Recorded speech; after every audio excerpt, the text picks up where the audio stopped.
Society Bites Radio.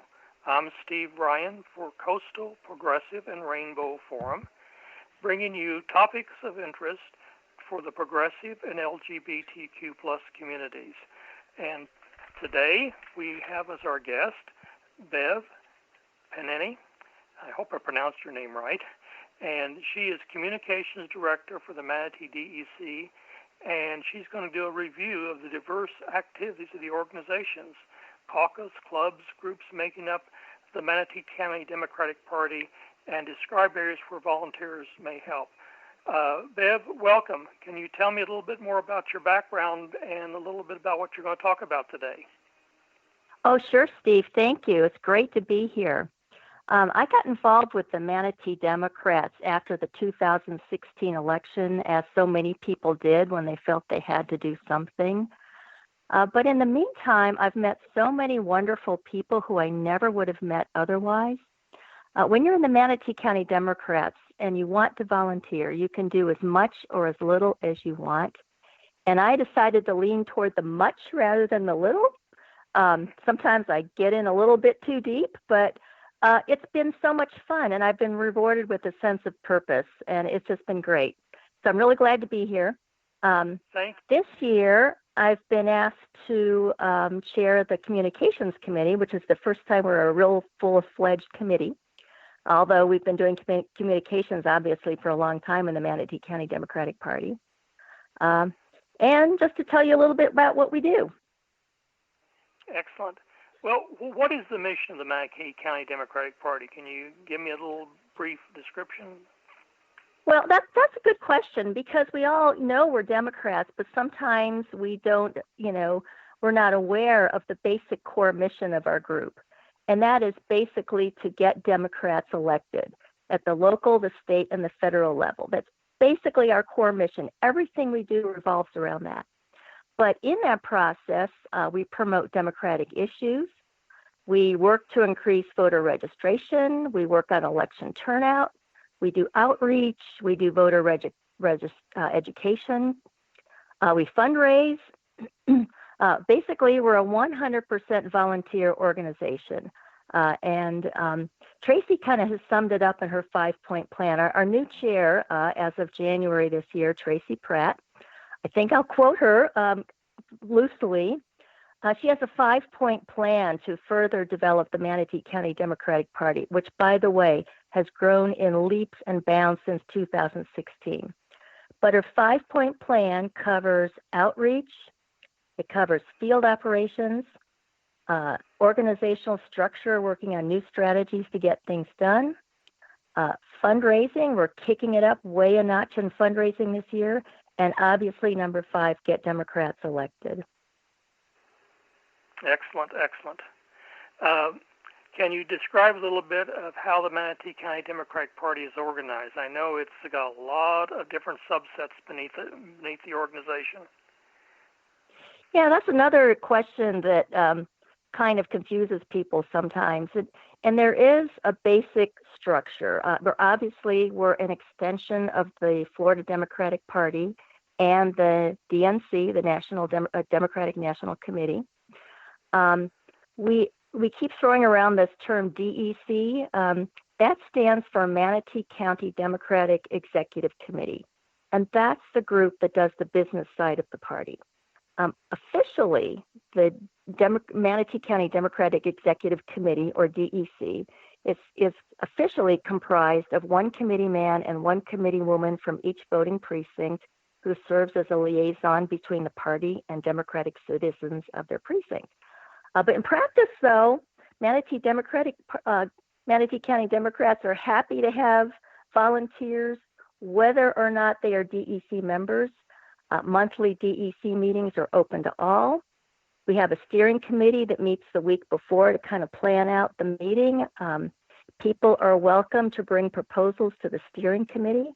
In fact, you've had on your show, you've had Leslie Harrell, who was just one of those people. She came to the steering committee and had a proposal for a countywide community cookout, and sure enough, it happened, and I think you've already interviewed her on this program.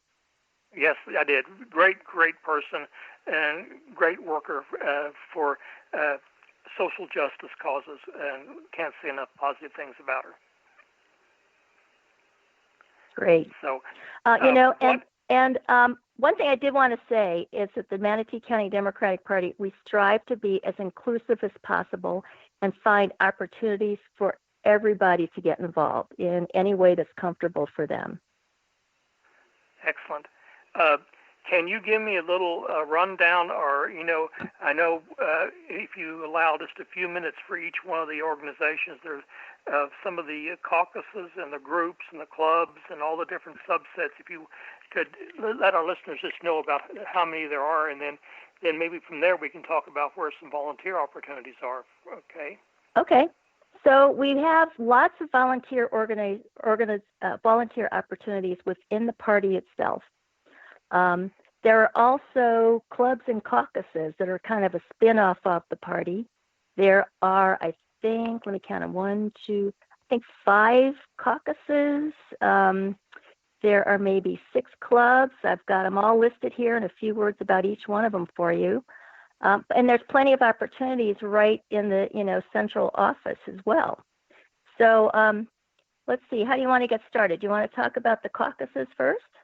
Yeah, why don't you go through the caucuses and spend a few minutes on each one explaining what they do and some of the highlights of their achievements or different things that they're involved in. Okay. So the caucuses are chartered by the Florida Democratic Party at the state level. Meetings are open to everyone. And by the way, you can get meeting times and contact info from our website, manateecountydemocrats.com. And as we talk in these few minutes, I'm going to say that word a lot, manateecountydemocrats.com, because it's all there. You can get meeting times, find out about different clubs, find out about the caucuses, find out who to contact. In any case, so there are caucuses in the county that are local chapters of state caucuses. One is the Manatee County Democratic Black Caucus. They actually have split off. They used to be the Manatee Sarasota Black Caucus, and this year they split into 2 separate groups. A move they feel was seen to be able to be more focused and to have increased participation. Their president is Susie Copeland, and she gave me their priorities. They are voter registration, voter education, health. They have a member who sits on the Manatee County Healthcare Advisory Committee, public education, employment, and candidate recruitment. The Black Caucus lobbied in Tallahassee this legislative session and had a very active number of visits and discussions. And this weekend is, I'm not sure when your program is airing, but the June 21st to 23rd, the Black Caucus of Florida, the annual conference statewide, is in Tampa this year. So we hope to have a lot of participation there. Another caucus is the Manatee Democratic Environmental Caucus. They are brand new for our county this year. They're not a new county statewide, but for us in Manatee County, they're new. And President Bob McKay and Vice President Jane Selleck have really gotten out of starting gate running. They have had some excellent guest speakers. They've on a variety of great environmental topics. They have a very sizable group already. They are working on a big project. They're planning for February 2020 an Eco Expo at Riverwalk in Bradenton, which I am really excited about. I'd like to find out more about, and as soon as I do, as communications chair, I'm going to let people know about it. Also, their president, Bob McKay, has been spearheading door-to-door canvassing for voter registration and vote by mail, and community engagement in the area of Pride Park, where our community picnic is planned. We also have the Democratic Progressive Caucus in Manatee County. And Pam French, president, has given me kind of a summary of what they call their drive to 2020. And they have 4 major projects. They are housing, Manatee Attainable Housing Coalition they work with you. Actually, we'll hear more about that in a few minutes, I think. They are talking about schools, education, They have a group they call Protect Our Public Schools. The acronym is POPS. They do outreach, voter registration, Hispanic education. They have somebody who's working on a Civics 101 class. Let's see. Oh, and underneath the housing, they've got the container housing project they're working on. Then there's the Manatee LGBTA Democratic Caucus, which you are more an expert than I am, Steve, because you're president. What have you guys been working on lately? Oh, see, we're going through a massive rewrite of our bylaws and trying to bring ourselves into sync with both the actual wording, and a lot of it is just typographical minor changes. Some of it is more substantive, where we're stating our mission and vision, redoing it a little bit to bring it a little more modern. And we're using we're trying to adopt, I think we did adopt just recently, the modern acronym, which is now LGBTQ+. And because there's so many different pieces of what used to be called the LGBTQIA+, and especially with the non-binary youth. And that is a new term to a lot of people. The non-binary is a very common term being used by many, many of the young people in the United States now. And it has helped a lot of people that formerly did not identify inside the LGBTQIA community. They now identify as non-binary, which has given the numbers sharp rise. And for a recent survey across the state of Florida, the total identifying as non-binary or non-conforming male or female was 17% of over 17% of the youth. So that number, and people feel free to express themselves. They feel much freer to identify. But anyway, that's part of what's going on, and the massive rewrite's still going on. And of course, this is recertification year for all of the clubs. All the caucuses. The clubs may be recertifying too, but I know the caucuses are all recertified this year, and that's going forward. And then, of course, we're participating in the January 2020 cruise, which is a fundraiser for the Minnesota Attainable Housing Coalition, which is also being forwarded by the Progressive Caucus and other organizations that they're interfacing to, a number of NGOs that are helping on the process. So. And then plus they participate in a lot of other things. But again, I'll let you go on to the others now. You're giving me good material for communications, believe me. I'll be talking to you more.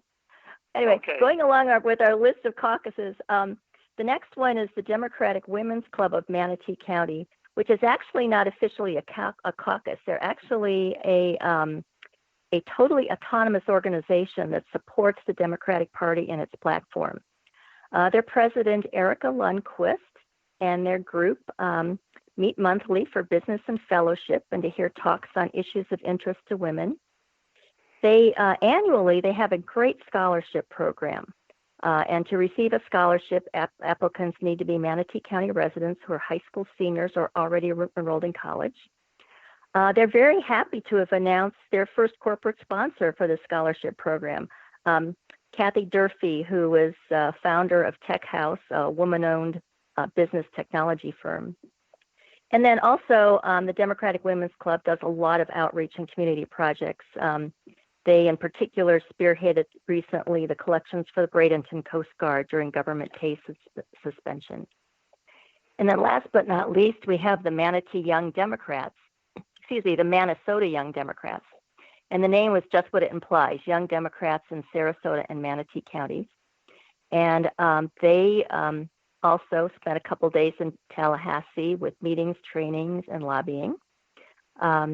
Their president, Wesley Ann Beggs, is now actually the new president